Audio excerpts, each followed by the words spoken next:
We're about to go birding in one of the most unusual places on the planet. It's 100 miles from here. It's 80 miles offshore. It's going to take us 12 hours to get there and back. Well, that's not entirely true. We actually did this trip yesterday. I'm not actually on this boat. It's just a good background for me to tell you what really happened. This was a challenging adventure to pull off. For starters, we're going out there, and somewhere out there is Hurricane Erin. Well, that's not entirely true. The hurricane actually passed us by more than a day ago. It's probably losing steam up near Newfoundland somewhere, but the swells are still out there, and today's breeze is from the south. We are expecting waves of at least 8 feet, maybe up to 11. But most are supposed to be down around 8 feet.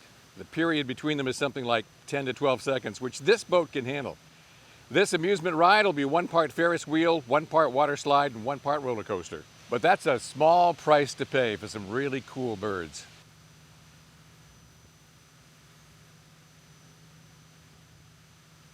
So we've got a long trip under questionable conditions, and to make matters worse, my video camera is actually in the shop. I'm going to have to trot out my old Canon 80D and take a lot of snapshots, which I don't like to do, but that's my choice, because on a boat this rocky, a boat that can do 30 knots in 8-foot swells, I don't think I could hold a camera steady anyway. The harbor is protected by a breakwater, and it's smooth sailing as soon as we leave the dock. But it starts to get a little bumpy immediately once we pass the breakwater. And there's a good amount of surf when we get out to our first lighthouse. Egg Rock is an unusual lighthouse because the light is built right up through the roof of the lightkeeper's cottage. The rock is home to hundreds of nesting cormorants and gulls. Harbor seals give birth to pups on this island in May, and many hang around all summer. Common eiders are common. They're all females and young at the moment. The adult males are off molting somewhere.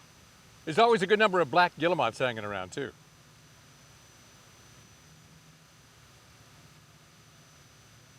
That over there is Acadia National Park.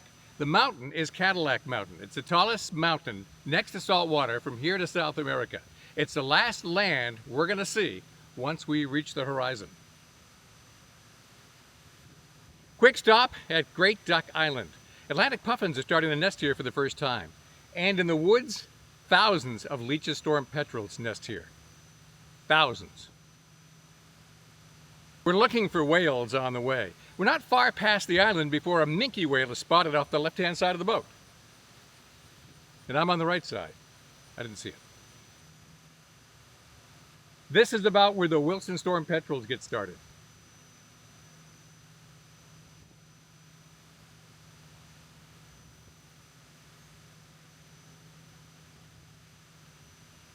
The first great shearwaters spin by too.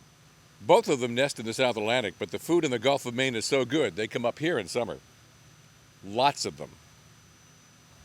Plenty of northern gannets on this trip too.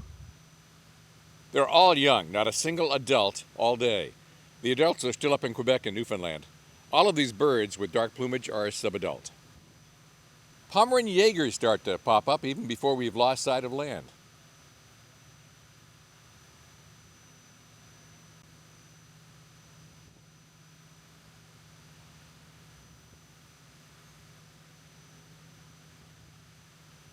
Ocean sunfish are becoming numerous out here too. Also known as mola mola, it's the largest bonefish in the world.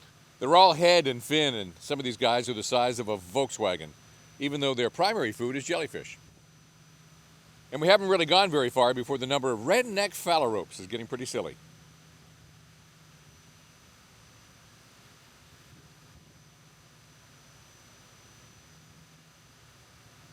The ocean bottom out here is really rough with lots of seamounts and banks and ridges. And when the tidal water rushes over it, it pushes a lot of cold water and nutrients up towards the surface where the wildlife can feed. A little bit later, a couple of finback whales stop the boat. They're hard to get on because they're feeding like crazy, spending most of their time underwater. And they are very fast swimmers, so when they pop back up, it's often more than a half-mile away. Basking sharks are the second largest shark in the world, although this one is on the smaller side.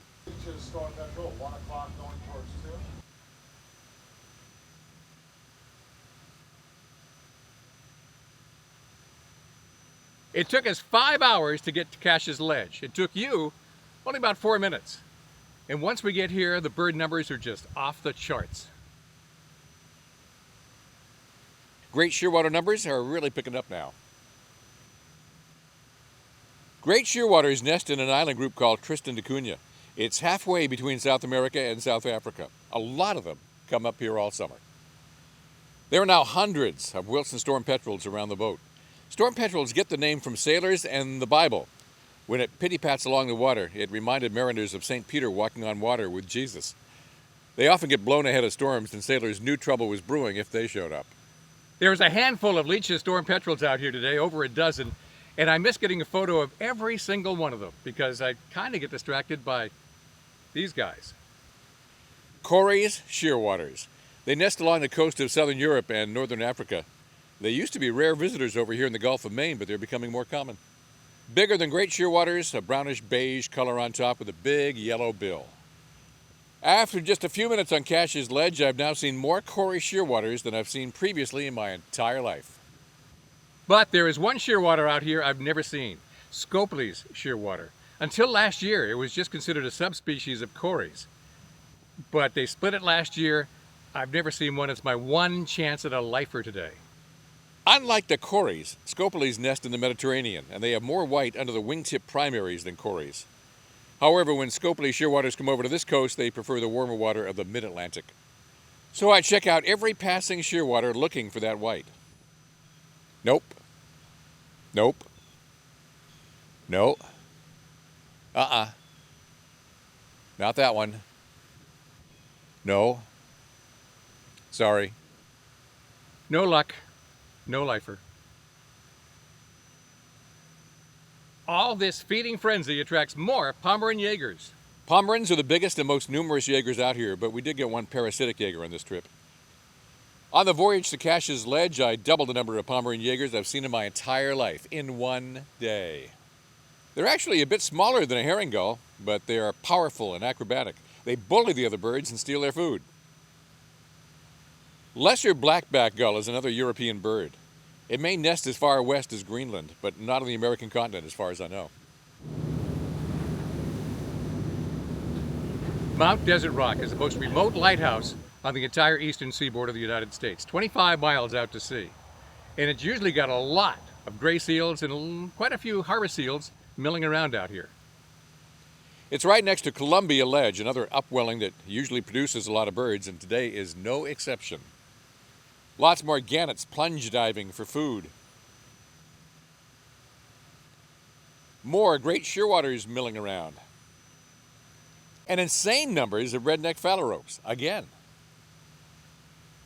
One last whale to add to the day. This one's a young humpback that has not been named. It's never been documented until this summer.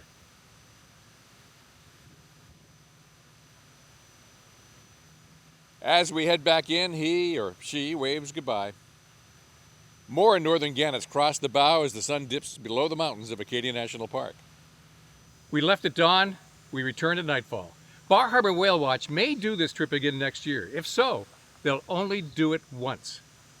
How much birding in one day can you handle?